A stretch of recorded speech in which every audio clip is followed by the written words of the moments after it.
Olá, bom, vou fazer a leitura agora do livro A Verdade sobre os Anjos, é a continuação, tá? Então hoje eu vou ler aqui sobre o capítulo 6 e talvez o 7 se der tempo. Agradeço a você que está acompanhando aqui. E eu gostaria que você comentasse ali comigo nos comentários se você está gostando do livro, da leitura, ou se você quiser o livro em PDF, você pode pesquisar no Google, ou você pode entrar no meu grupo Luz Crística ali no Telegram. Eu vou deixar abaixo na descrição o link do grupo, e daí você entra no grupo e fala assim: Leila, eu quero o livro A Verdade sobre os Anjos para eu ler, tá bom? E também tem bastante coisa interessante ali no grupo do Telegram Luz Crística. Eu faço às vezes limpeza energética uma vez por mês, uma coletiva, ali tem as informações também, tá?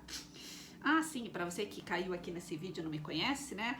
Eu sou terapeuta holística, sou sensitiva também, médium sensitiva, essas coisas todas aí, e faço um atendimento de leitura energética, de limpeza energética, às vezes faço as vivências e tenho canal aqui no YouTube também, onde eu posto umas coisas aradas aí. Gratidão por você estar aqui. Se você puder curtir e se inscrever no meu canal, vou ficar muito feliz, que me ajuda bastante, tá bom? Então vamos lá? Então, a verdade sobre os anjos, capítulo 6, página 52.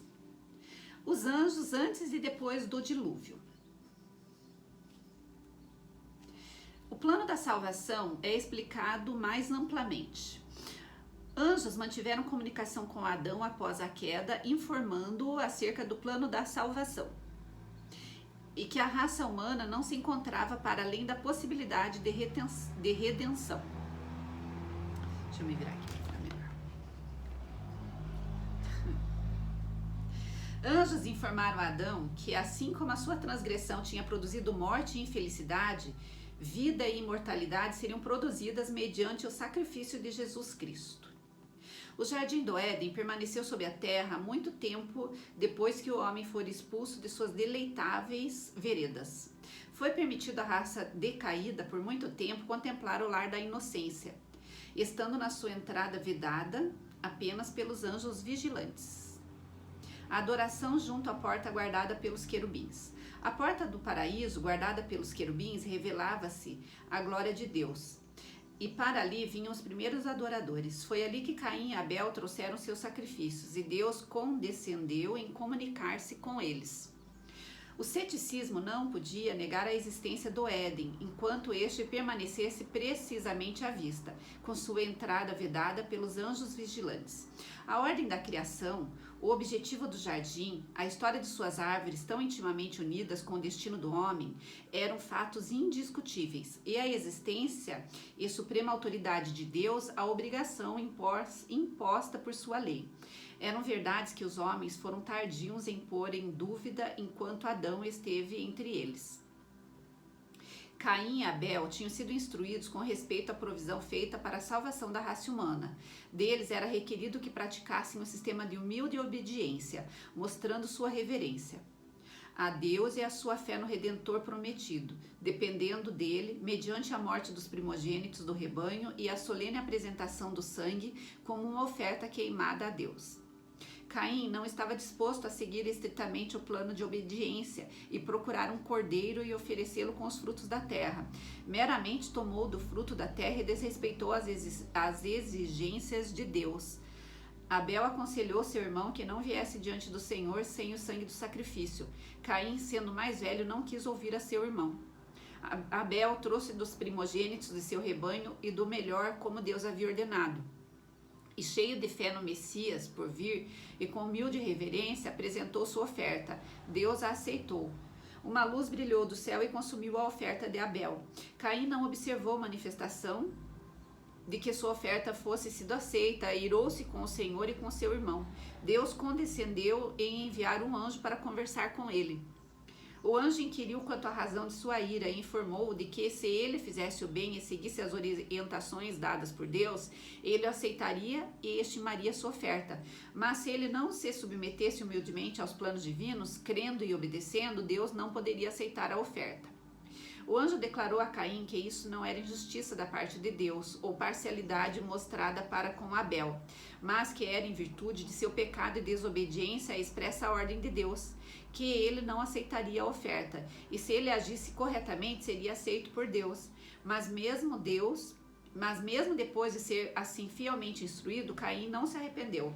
Em sua inveja e orgulho, contendeu com Abel e o reprovou. Enquanto Abel justificava o plano de Deus, Caim tornou-se enraivecido e sua ira cresceu e ardeu contra Abel até levá-lo a matar o irmão.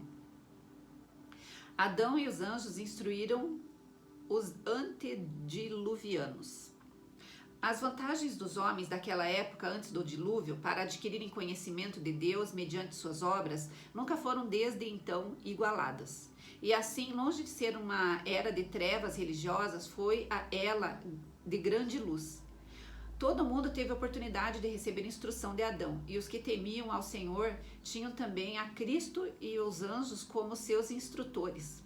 Os homens naqueles dias, antes do dilúvio, viviam quase 1000 anos e anjos visitavam-nos com instruções provindas diretamente de Cristo. Enoque escutou dos lábios de Adão a dolorosa história da queda e preciosa promessa da condescendente graça de Deus em oferecer o dom de seu filho como redentor do mundo. Creu nela e sobre ela repousou. Enoque era um santo homem, servia a Deus com singeleza de coração, compreendeu a corrupção da família humana e separou-se dos descendentes de Caim, reprovando-os por sua grande maldade. Sua alma se agitava ao testemunhar diariamente como pisavam a autoridade de Deus. Decidiu separar-se deles e gastar muito de seu tempo em solidão, devotando-se à reflexão e oração. Esperava diante de Deus e orava para conhecer mais perfeitamente a sua vontade, a fim de poder realizá-la. Deus comunicava-se com Enoque por intermédio de seus anjos, dando-lhe instrução divina. Fez-lhe saber que não suportaria para sempre a rebelião do homem, que seu propósito era destruir a raça pecadora pelo derramamento de um dilúvio de água sobre a terra. O Senhor abriu mais amplamente para Enoque o plano da salvação, e pelo espírito de profecia transportou-o através de gerações que viveriam depois do dilúvio, e mostrou-lhe os grandes eventos relacionados com o segundo advento de Cristo e o fim do mundo. Enoque sentira-se perturbado com respeito aos mortos. Parecia-lhe que os justos e os ímpios iriam para o pó juntamente, e que este seria o fim de ambos. Não podia ver claramente a vida do justo além da sepultura. Em visão profética, foi instruído com relação ao Filho de Deus, que devia morrer como sacrifício pelo homem, e foi-lhe mostrada a vinda de Cristo nas nuvens do céu, acompanhado da multidão de anjos, a fim de dar vida aos justos mortos e resgatá-los da sepultura. Enoque fielmente transmitiu ao povo tudo o que Deus lhe havia revelado pelo espírito de profecia. Alguns creram em suas palavras e revolveram de sua maldade para o temor e a adoração de Deus. Enoque escolhia certos períodos para retiro, não desejando que as pessoas o encontrassem, pois elas interrompiam sua santa meditação e comunhão com Deus. Não se excluía permanentemente do convívio social com os que o amavam e ouviam suas palavras de sabedoria. Tampouco se apartava completamente dos corruptos. Encontrava-se com os bons e os infiéis a determinados intervalos, labutando para fazer volver os ímpios de seus maus caminhos. Enoque continuou a crescer celestialmente enquanto se comunicava com Deus. O Senhor amava Enoque porque ele firmemente o seguia, aborrecendo a iniquidade e fervorosamente buscava conhecimento celestial para fazer com perfeição a sua vontade. Anelava unir-se ainda mais estreitamente a Deus, a quem temia, reverenciava e adorava. O Senhor não permitiria que Enoque morresse como os demais homens. Enviou anjos para levá-lo ao céu sem provar a morte. Na presença de justos e ímpios, foi Enoque removido deles. Aqueles que o amavam pensaram que Deus pudesse havê-lo deixado em algum de seus lugares de retiro. Entretanto, depois de o procurarem diligentemente, não sendo capazes de encontrá-lo, entenderam que ele não mais seria achado, pois Deus o levara. As flamejantes carruagens de Deus foram enviadas para recolher esse santo homem, e ele foi conduzido ao céu. O Senhor me proporcionou uma vista de outros mundos, foram-me dadas asas e um anjo me acompanhou da cidade a um lugar fulguroso e glorioso. Então fui levada a um mundo que tinha 7 luas. Vi ali o bom e o velho Enoque, que tinha sido trasladado. Em sua destria tinha uma palma resplendente e em cada folha estava escrito Vitória. Pendia-lhe da cabeça uma grinalda branca deslumbrante, com folhas, e no meio de cada folha estava escrito Pureza. E em redor da grinalda havia pedras de várias cores que resplandeciam mais do que as estrelas e lançavam um reflexo sobre as letras, realçando-as. Na parte posterior da cabeça havia um arco em que rematava a grinalda, e nele estava escrito Santidade. Sobre a grinalda havia uma linda coroa que brilhava mais do que o sol. Perguntei-lhes se este era o lugar para onde fora transportado da terra. Ele disse, não é minha morada, é na cidade, e eu vim visitar este lugar. Enoque representa os que ficarão sobre a terra e serão trasladados sem experimentarem a morte. Representa o grupo que deverá viver entre os perigos dos últimos dias, aqueles que serão rodeados de toda corrupção, vileza, pecado e iniquidade, mas ainda assim manterão imaculados. Podemos proceder como Enoque. Foi tomada provisão em nosso favor. Anjos de Deus, excelentes em poder, são enviados para ministrar aos herdeiros da salvação. Estes anjos, ao perceberem que estamos fazendo o último esforço possível para sermos vencedores, realizarão a sua parte. Em sua luz brilhará em torno de nós, dissipando a influência dos anjos maus que os rodeiam. Criarão uma fortificação semelhante a muros de fogo à nossa volta. Noé. Aqueles que viveram nos dias de Noé e Abrão eram mais semelhantes aos anjos na forma, graça e força. Desde então, cada geração vem se tornando mais fraca. Mais de 100 anos antes do dilúvio, o Senhor mandou um anjo ao fiel Noé para fazê-lo saber que ele não mais teria misericórdia da raça corrupta.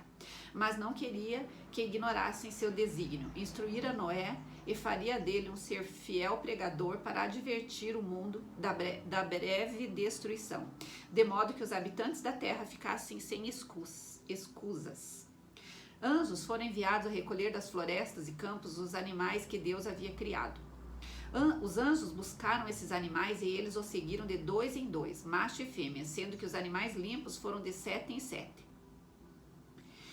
Tudo estava pronto para o fechamento da arca, o que não podia ser feito pelo lado de dentro por Noé. Um anjo foi visto pela multidão escarnecedora descendo do céu e revestido de luz deslumbrante, parecida com um relâmpago, e ele fechou a maciça porta e então tomou outra vez seu caminho em direção ao céu. A despeito da solene demonstração do poder de Deus, chega o dilúvio. A despeito da solene demonstração do poder de Deus, que haviam contemplado na inusitada presença dos animais que provinham dos bosques e campos em direção à arca, do anjo de Deus que desceu do céu revestido de terrível majestade e fechou a porta da arca, os antediluvianos endureceram o coração e prosseguiram, divertindo-se e zombando das manifestações do poder divino. Entretanto, no 8º dia, os céus se regeneraram. Os céus se enegreceram. Entretanto, no 8º dia, os céus se enegreceram. A chuva jorrou das nuvens situadas acima deles. Era algo que jamais haviam testemunhado. O temporal aumentou em violência, até que as águas pareciam jorrar do céu em cataratas. Jatos de água surgiram da terra com indescritível força, lançando maciças rochas a centenas de metros de altura, para em seguida caírem e serem sepultadas nas profundezas da terra. A violência da tempestade aumentou, e por entre a fúria dos elementos escutavam-se os lamentos das pessoas que haviam desprezado a autoridade de Deus. Árvores, construções, rochas e terra eram arremessados em todas as direções. O terror de homens e animais ultrapassava qualquer descrição. Até mesmo Satanás, obrigado a permanecer em meio aos elementos em fúria, temeu por sua vida. Anjos excelentes em poder guiaram a arca e a perseveraram do perigo. A cada momento, durante o tenebroso temporal de 40 dias e 40 noites, a preservação da arca representou um milagre do Todo-Poderoso. Após o dilúvio, Noé e sua família esperaram ansiosamente o rebaixamento das águas. Ele desejava retornar à terra, enviou um corvo para voar ao exterior e outra vez de volta à arca. não obteve a informação desejada, de modo que enviou uma pomba. Esta, não encontrando lugar para pousar, retornou à arca. Depois de 7 dias, a pomba foi novamente, e quando se viu em seu bico uma folha de oliveira, houve grande regozijo por parte daquela família de 8 pessoas, que por tanto tempo haviam estado fechados na arca. Novamente um anjo desceu e abriu a porta da arca. Noé podia remover a cobertura do barco, mas não era capaz de abrir a porta que Deus fechara. Deus falou a Noé por intermédio do anjo que abriu a porta e ordenou àquela família que saísse da arca, levando consigo todos os seres que ali haviam permanecido. Depois de sair da arca, olhou Noé aos fortes animais ferozes que com ele saíram. Olhou também para sua família de apenas 8 pessoas e sentiu grande temor de que as feras fossem destruí-los. Mas o Senhor enviou um anjo a seu servo com esta mensagem: e será o vosso temor e o vosso pavor sobre todo o animal da terra e sobre toda a ave dos céus. Tudo que se move sobre a terra e todos os peixes do mar na vossa mão são entregues. Tudo quanto se move, que é vivente, será para o vosso mantimento. Tudo vos tenho dado como a erva verde. Os construtores da Torre de Babel. Alguns dos descendentes de Noé logo começaram a apostatar. Alguns descriam da existência de Deus. Outros criam que Deus existia. Aqueles que eram inimigos de Deus se sentiam diariamente reprovados pela justa conversação e piedosa a vida daqueles que amavam, obedeciam e exaltavam a Deus. Os descrentes consultaram entre si e decidiram separar-se dos fiéis. Viajaram a uma certa distância daqueles, escolhendo uma vasta planície para habitar. Construíram então uma cidade e conceberam a ideia da edificação de uma grande torre que alcançasse as nuvens, para que pudessem não mais ser dispersados. Construiriam sua torre a uma altura muito maior do que as águas haviam alcançado durante o dilúvio, e assim seriam como deuses e governadores do povo. Exaltaram-se contra Deus. Ele, porém, não lhes permitira completar seu trabalho. Tinham construído a torre até grande altura, quando o Senhor mandou 2 anjos para confundi-los em seu trabalho. Os anjos confundiram sua linguagem. Depois disso, não houve mais harmonia em seu trabalho. Irados uns com os outros e sem saber a que atribuir os maus entendidos e estranhas palavras entre eles, abandonaram a empreitada. Separaram-se uns dos outros e se espalharam sobre a terra.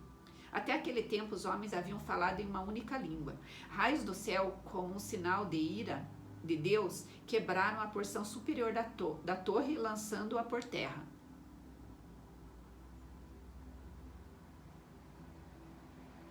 Capítulo 7. Os anjos na era patriarcal. Abraão. Deus conferiu grande honra a Abraão. Anjos do céu andavam e falavam com ele como faz um amigo a outro. O Senhor comunicou sua vontade a Abraão mediante os anjos. Cristo apareceu diante dele e deu-lhe um distinto conhecimento dos requisitos da lei moral e da grande salvação que seria levada a cabo por seu intermédio. Depois do nascimento de Ismael, o Senhor manifestou-se outra vez e Abraão disse: estabelecerei o meu concerto entre mim e ti, e a tua semente depois de ti em suas gerações por concerto perpétuo. Outra vez, Gênesis 17, versículo 7. Outra vez o Senhor repetiu por intermédio de seu anjo a promessa de dar um filho a Sara, e que ela seria mãe de muitas nações. Quando os juízos estavam para cair sobre Sodoma, este fato não lhe foi oculto, e ele se tornou intercessor junto a Deus pelos pecadores. Sua entrevista com os anjos apresenta também um belo exemplo de hospitalidade. Na hora de maior calor de um dia de verão, o patriarca estava sentado à porta de sua lenda, olhando para a silenciosa paisagem, quando viu à distância 3 viajantes aproximando-se. Antes que chegasse à sua tenda, os estranhos pararam, como que consultando a respeito de seu caminho, sem esperar que pedissem qualquer favor. Abraão levantou-se rápido e, quando aparentemente estava a tornar outra direção, foi apressado após eles, e com maior cortesia insistiu que o honrassem, detendo-se um pouco para revigorar as forças. Com as próprias mãos trouxe água para que lavassem de seus pés o pó da viagem. Ele mesmo escolheu o alimento e, enquanto estavam a descansar à fresca sombra, preparou-se refeição e respeitosamente permaneceu-lhes ao lado enquanto participavam de sua hospitalidade. Abraão vira em seus hóspedes apenas 3 viajantes cansados, mal supondo que entre eles estava um a quem poderia adorar sem pecado, mas o verdadeiro caráter dos eu li errado, vou ler de novo. Abraão vira em seus hóspedes apenas 3 viajantes cansados, mal supondo que entre eles estava um a quem poderia adorar sem pecado. Mas o verdadeiro caráter dos mensageiros celestiais foi agora revelado. Se bem que estivessem a caminho como ministros da ira, contudo a Abraão, o homem da fé, falaram a princípio de bênçãos. Abraão tinha honrado a Deus e o Senhor o honrou, dando-lhe parte em seus conselhos e revelando-se seus propósitos. O Senhor bem sabia a medida do delito de Sodoma. Exprimiu-se, porém, segundo a maneira dos homens, para que a justiça de seu trato pudesse ser comprometida. Antes de trazer os juízos sobre os transgressores, ele próprio iria proceder a um exame de sua conduta. Se não houvessem passado os limites da misericórdia divina, conceder-lhes-ia tempo para se arrependerem. A destruição de Sodoma e Gomorra. 2 dos mensageiros celestes partiram, deixando Abraão só com aquele que agora soube ser o Filho de Deus. Com profunda reverência e humildade, insistiu em seu rogo. Eis que agora me atrevi a falar ao Senhor, ainda que sou pó e cinza. Achegou-se ao mensageiro celeste e instou fervorosamente com sua petição. Enquanto Ló se tornasse morador em Sodoma, não participava da iniquidade de seus habitantes. Abraão julgava que naquela populosa cidade deveria haver outros adoradores do verdadeiro Deus. E em vista disto, rogou a ele: longe de ti que faças tal coisa, que mates o justo com o ímpio. Longe de ti seja. Não faria justiça o juiz de toda a terra? Gênesis 18, 25. Abraão não pediu simplesmente uma vez, mas muitas vezes, tornando-se mais ousado ao serem satisfeitos os seus pedidos, continuou até obter certeza de que, se mesmo 10 pessoas justas pudessem achar-se nela, a cidade seria poupada. 2 anjos visitam Ló. Ao entardecer, 2 estrangeiros se aproximaram da porta da cidade. Eram aparentemente viajantes, vindo para pernoitarem. Ninguém podia discernir naqueles humildes viajantes os poderosos arautos do juízo divino. E mal sonhava a multidão alegre e descuidada que, em seu tratamento a esses mensageiros celestiais, naquela mesma noite, atingiriam o auge do crime que condenou sua orgulhosa cidade. Houve, porém, um homem que manifestou amável atenção para com os estranhos e os convidou para sua casa. Ló não sabia do verdadeiro caráter deles, mas a polidez e a hospitalidade eram neles habituais. Os anjos revelaram a Ló o objetivo de sua missão. Nós vamos destruir este lugar, porque o seu clamor tem engrossado diante da face do Senhor, e o Senhor nos enviou a destruí-lo. Os estranhos que Ló se esforçara para proteger prometeram agora protegê-lo e salvar também todos os membros de sua família com ele fugissem da ímpia cidade. Ló foi avisar seus filhos, repetiu as palavras dos anjos: levantai-vos, saí deste lugar, porque o Senhor há de destruir a cidade. Mas ele lhes pareceu como que zombava. Ló voltou triste para casa e contou a história de seu insucesso. Então os anjos o mandaram levantar-se e tomar a esposa e 2 filhas que ainda estavam em casa e deixar a cidade. Tem uma borboleta branca tentando entrar aqui, mas a porta está fechada. A porta é de vidro. Peraí. Ali os anjos os deixaram e voltaram a Sodoma para cumprirem sua obra de destruição. Um outro, aquele com quem Abraão estivera a pleitear, aproximou-se de Ló. Eu vou abrir a porta, só um minutinho, tá? Vou abrir a porta porque tem uma borboleta tentando entrar aqui, uma borboleta branca. Só um minutinho, tá?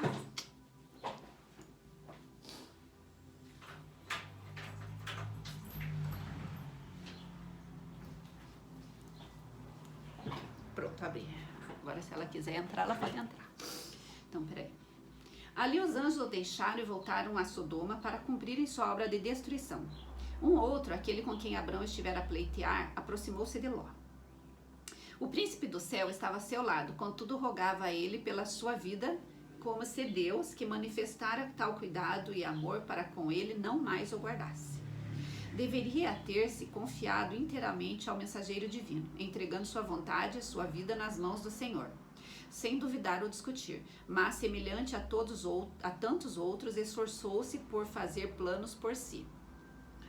De novo foi dada a ordem solene de apressar-se, pois a terrível tormenta demorar-se-ia apenas um pouco mais.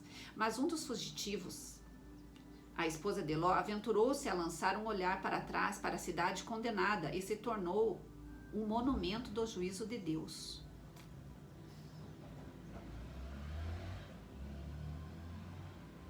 Os anjos na era patriarcal. Abraão é provado. Quando Abraão tinha quase 100 anos de idade, a promessa de um filho foi-lhe repetida com a informação de que o futuro herdeiro seria filho de Sara. O nascimento de Isaac, trazendo a realização de suas mais caras esperanças após uma espera da duração de uma vida, encheu de alegria as tendas de Abraão e Sara. Sara viu na disposição turbulenta de Ismael uma fonte perpétua de discórdias e apelou para Abrão, insistindo que Hagar e Ismael fossem despedidos do acampamento. O patriarca foi lançado em grande angústia. Como poderia banir a Ismael, seu filho, ainda eternamente amado? Em sua perplexidade, rogou a orientação divina. O Senhor, por meio de um santo anjo, determinou-lhe satisfazer o desejo de Sara. E o anjo lhe fez a promessa consoladora de que, ainda que separado do lar de seu pai, Ismael não seria abandonado por Deus. Sua vida seria preservada e ele se tornaria o pai de uma grande nação. Abrão obedeceu à palavra do anjo, mas não sem uma dor aguda. Deus havia chamado Abrão para ser o pai dos fiéis, e sua vida devia ser um exemplo de fé para as gerações subsequentes. Mas a sua fé não tinha sido perfeita. Para que atingisse a mais elevada norma, Deus o sujeitou a outra prova, a mais severa que o homem jamais foi chamado a suportar. Em uma visão da noite, foi-lhe determinado que se dirigisse à terra de Moriá, e ali ofereceu seu filho em holocausto sobre o monte que lhe seria mostrado. A ordem foi expressa em palavras que deveriam ter contorcido angustiosamente aquele coração de pai. Toma agora o teu filho, o teu único filho, Isaque, a quem amas, e oferece-o ali em holocausto. Gênesis 22, 2. Isaque era a luz. Isaque era-lhe a luz do lar, a consolação da velhice e, acima de tudo, o herdeiro da bênção prometida. Satanás estava a postos para sugerir que ele devia estar enganado, pois que a lei divina ordena, não matarás. E Deus não exigiria o que uma vez proibira. Saindo ao lado de sua tenda, Abraão olhou para o calmo resplendor do céu sem nuvens e lembrou-se da promessa feita quase 50 anos antes, de que sua semente seria numerosa como as estrelas. Se esta promessa devia cumprir-se por meio de Isaque, como poderia ele ser morto? Abraão foi tentado a crer que poderia ser iludido. Lembrou-se dos anjos, enviados para revelar-lhe o propósito de Deus de destruir Sodoma, e que lhe trouxeram a promessa deste mesmo filho Isaque, e foi para o lugar em que várias vezes encontraram os mensageiros celestiais, esperando encontrá-los outra vez e receber algumas instruções mais, mas nenhum veio em seu socorro. Durante todo o dia esperou que um anjo viesse abençoá-lo e confortá-lo, ou talvez revogar o mandado divino, mas nenhum mensageiro de misericórdia apareceu. Um segundo longo dia encerrou-se, outra noite sem dormir é gasta em humilhação e pressa, e começa a jornada do terceiro dia. No lugar indicado, construíram o altar e sob o mesmo colocaram a lenha. Então, com voz trêmula, Abraão desvendou a seu filho a mensagem divina. Foi com terror e espanto que Isaque soube de sua morte, mas não opôs resistência. Era participante da fé de Abraão e sentia-se honrado sendo chamado a dar vida em oferta a Deus. Em dar a vida em oferta a Deus. Foi com terror e espanto que Isaque soube de sua morte, mas não opôs resistência. Era participante da fé de Abraão e sentia-se honrado sendo chamado a dar a vida em oferta a Deus. E agora as últimas palavras de amor são proferidas, as últimas lágrimas derramadas, o último abraço dado. O pai levanta o cutelo para matar o filho. Quando o braço subitamente lhe é detido, um anjo de Deus chama do céu o patriarca. Abraão, Abraão. Ele rapidamente responde, eis-me aqui. E de novo se ouve a voz, Não estendas a tua mão sobre o moço e não lhes faça nada, porquanto agora sei que temes a Deus e não me negaste o teu filho, o teu único. Deus deu seu filho a uma morte de angústia e ignomínia. Aos anjos que testemunharam a humilhação e angústia da alma do Filho de Deus, não foi permitido intervirem, como no caso de Isaque. Não houve nenhuma voz a clamar, basta a fim de salvar a raça decaída. O Rei da Glória rendeu a vida. Seres celestiais foram testemunhas daquela cena em que a fé de Abraão e a submissão de Isaque foram provadas. O céu inteiro contemplava com espanto e admiração a estrita obediência de Abraão. O céu todo aplaudiu sua fidelidade e as acusações de Satanás demonstraram-se falsas. Tinha sido difícil, mesmo para os anjos, aprender o mistério da redenção, isto é, compreender que o comandante do céu, o Filho de Deus, devia morrer pelo homem culposo, quando foi dada a Abraão a ordem para oferecer o seu filho. Isto assegurou o interesse de todos os entes celestiais. Com ânsia intensa observavam cada passo no cumprimento daquela ordem, quando a pergunta de Isaque: onde está o cordeiro para o holocausto? Abraão respondeu: Deus proverá para si o cordeiro. E quando a mão do pai foi detida, estando a ponto de matar seu filho, e for oferecido o cordeiro que Deus provera em lugar de Isaque, derramou-se então luz sobre o mistério da redenção. E mesmo os anjos compreenderam mais claramente a maravilhosa providência que Deus tomara para a salvação do homem. O casamento de Isaque. No espírito de Abraão, a escolha de uma esposa para seu filho era assunto de muita importância. Estava desejoso de que ele se casasse com uma que não o afastasse de Deus. Isaque, confiando na sabedoria e afeição de seu pai, estava satisfeito com a entrega desta questão a ele, crendo também que o próprio Deus agiria na escolha a fazer-se. Os pensamentos do patriarca volveram para os parentes de seu pai na terra da Mesopotâmia. Abraão confiou este importante assunto ao seu servo, o mais velho, Eliezer, homem de piedade, experiência e juízo são, que havia prestado prolongado e fiel serviço.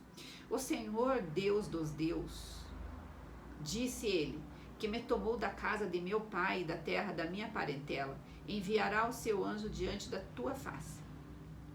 O mensageiro partiu sem demora, chegando a Arã, a cidade de Naor. Parou fora dos muros, perto do poço onde vinham as mulheres do lugar, à tarde, a buscar água, lembrando-se das palavras de Abraão, de que Deus enviaria com ele seu anjo, orou fervorosamente pedindo uma direção positiva.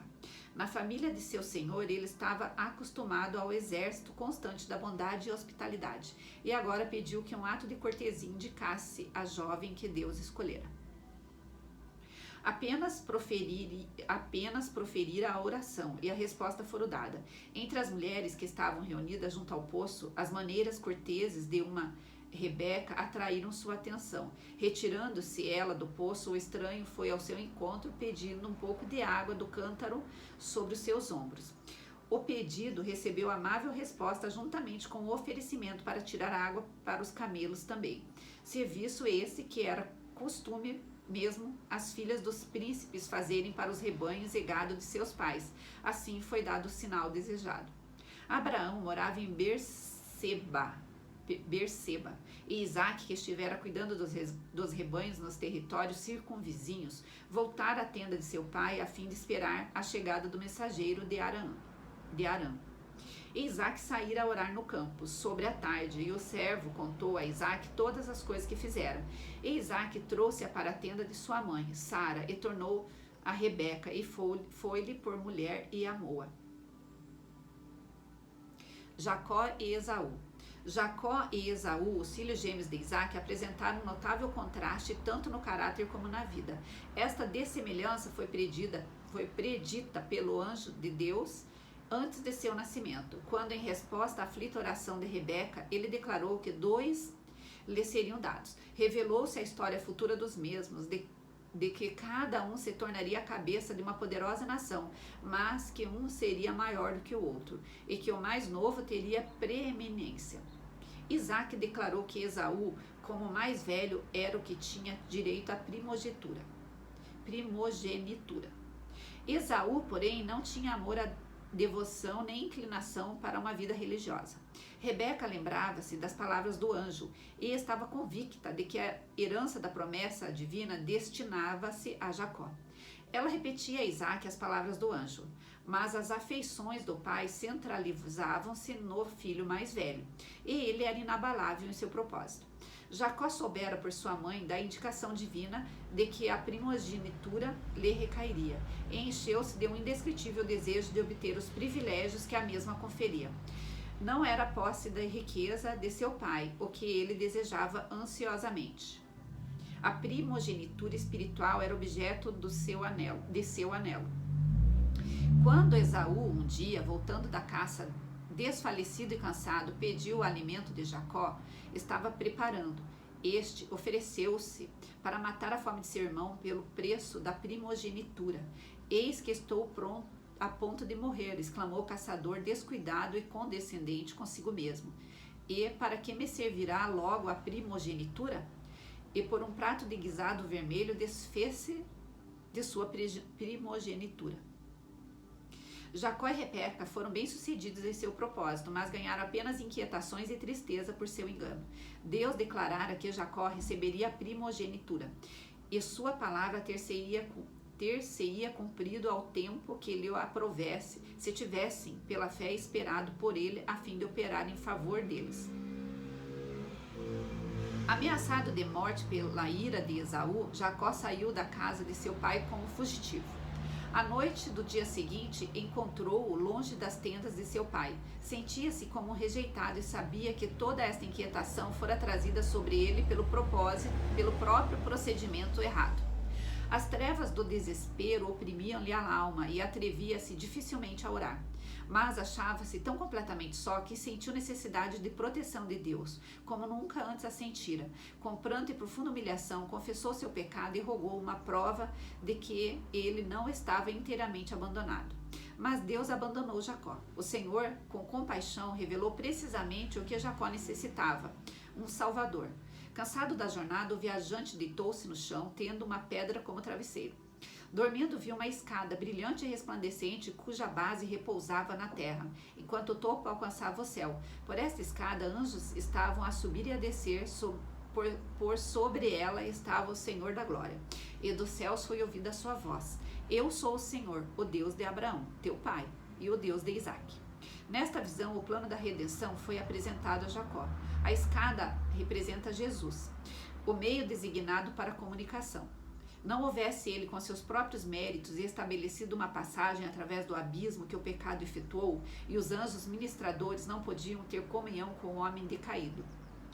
Como uma nova fé e permanente nas promessas divinas e certo da presença e guarda dos anjos celestiais, Jacó prosseguiu em sua jornada para a terra dos filhos do Oriente. Se bem que Jacó houvesse saído de Padã Arã em obediência à instrução divina, não foi sem muitos pressentimentos que repassou a estrada que havia palmilhado como fugitivo 20 anos antes. Seu pecado por ter enganado seu pai estava sempre diante dele. Aproximando-se mais do fim de sua viagem e lembrança de Esaú, trouxe muitos pressentimentos perturbadores. De novo o Senhor concedeu a Jacó um sinal do cuidado divino. Quando Jacó prosseguiu viagem, os anjos de Deus encontraram. Ao vê-los, disse: Este é o acampamento de Deus. Num sonho observou os anjos de Deus acampando à sua volta. Diretamente diante de si, como que mostrado o caminho, Jacó observou 2 exércitos de anjos celestiais em marcha, servindo de guia e guarda. Vendo-os, irrompeu ele em uma linguagem de louvor, exclamando: Este é o acampamento de Deus. Chamou aquele lugar de Manaim, que significa 2 exércitos ou acampamentos.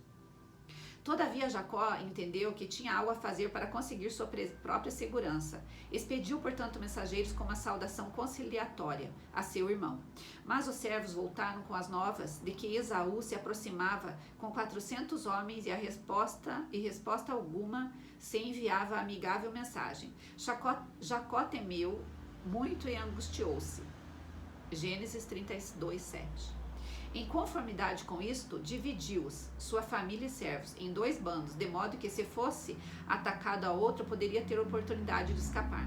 Tinham agora chegado até o rio Jaboque, E ao sobrevir a noite, Jacó enviou sua família através do val do rio. Enquanto ele ficou só atrás, decidira-se passar a noite em oração e desejou estar a sós com Deus. Subitamente, uma mão forte foi posta sobre ele. Julgou que um inimigo estivesse a procurar sua vida e esforçou-se por desvencilhar-se dos punhos do assaltante.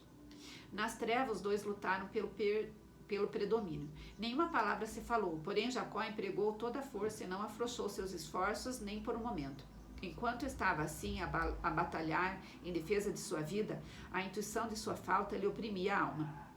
Seus pecados levantavam-se diante dele para o separarem de Deus, mas em sua terrível situação lembrou-se das promessas de Deus e todo o coração se lhe externou em petições pela sua misericórdia. A luta continuou até aberto do romper do dia, quando o estranho colocou o dedo à coxa de Jacó, e este ficou manco instantaneamente. O patriarca discerniu então o caráter de seu antagonista, soube que estivera em conflito com o mensageiro celestial, e por isto foi que seu esforço quase sobre-humano não ganhara a vitória. Aquele que lutou com Jacó é identificado como homem. Oséias chama-o de anjo, mas Jacó afirmou: vi a Deus face a face. Também é dito que o patriarca lutou com Deus. Era a majestade do céu, o anjo do concerto, quem apareceu a Jacó na forma e aparência de homem. Era Cristo, o anjo do concerto, que se havia revelado a Jacó. O patriarca estava agora inválido e sofria a mais cruciante dor, mas não o quis largar, diante de ter a certeza de que seu pecado estava perdoado. O anjo experimentou livrar-se e insistiu: deixa-me ir, porque já a alva subiu. Mas Jacó respondeu: não te deixarei ir se não me abençoares. Tivesse sido isto uma confiança vangloriosa e presumida, e Jacó teria sido instantaneamente destruído. Mas sua confiança era daquele que confessa sua própria indignidade, e contudo confia na fidelidade de um homem que guarda o concerto. Jacó lutou com o anjo e prevaleceu. Enquanto Jacó estava a lutar com o anjo, outro mensageiro celeste foi enviado a Esaú. Em sonho viu Esaú, seu irmão, que durante 20 anos fora um exilado da casa de seu pai. Testemunhou-lhe a dor ao encontrar morta a mãe. Viu-o rodeado pelos exércitos de Deus. Este sonho foi relatado por Esaú aos seus soldados com a ordem de não fazerem mal a Jacó, pois o Deus de seu pai estava com ele. A experiência de Jacó durante aquela noite de luta e angústia representa a prova pela qual o povo de Deus deverá passar precisamente antes da segunda vinda de Cristo. Bom, eu finalizei aqui o capítulo 7, eu li o capítulo 6 e 7. E o próximo vídeo eu vou ler o capítulo 8, que é Os Anjos no Tempo do Êxodo, o Nascimento de Moisés. E na página 70 daí eu vou começar. Gratidão a você que ficou até aqui e espero que você tenha gostado da leitura. Um beijo.